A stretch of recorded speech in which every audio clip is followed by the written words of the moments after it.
Beaux Arts Ball queens of the 1980s had to get used to being put on the spot.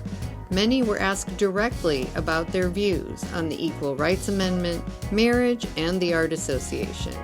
Most all could agree that they wanted the SAA to be seen as a community organization, despite the image that the ball had recently gained, and they were all quoted as being thrilled to represent their families as queen. And families there were.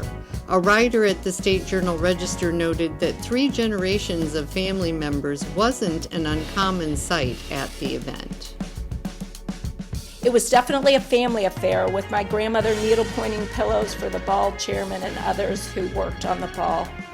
Judy Barthoff was the Queen's chair, and one of the ball chairmen was Tavy Casper, who I knew to be a lady who lived down the street from us on Wildwood. What I didn't know is that Tavy would become my mother-in-law. Several of the 1980s queens had a parent who sat on the board of directors during their reign, or a parent who had also been Beaux Arts Ball royalty. 1988 Queen Lisa Spangler's mother was 1961 Queen Polly Wanless Spangler. Polly was the first to don the Bell telephone crown, which was worn once in the 1980s. The night that Julie Myers Casper reigned over the ball as queen, she knew not who her future mother-in-law would be, nor what unique circumstances would occur in 2007. Several years later, our son Myers Dill was crowned king of the Legacy Ball.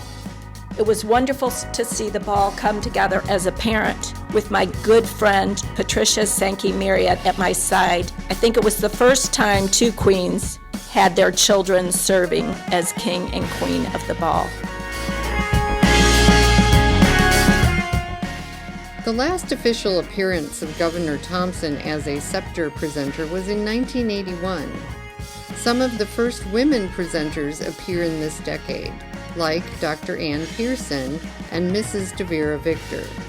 The scepter presenters are now chosen by the king and queen's families. Common traditions since the 1930s are the gatherings that occur before the ball.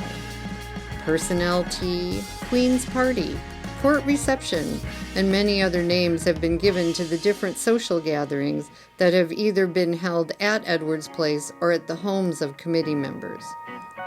During the 1980s, and most recently, the events are used to distribute information to the court members and their parents about participation requirements such as fashions. Let's see if the sleeves are any less puffy in the 1990s.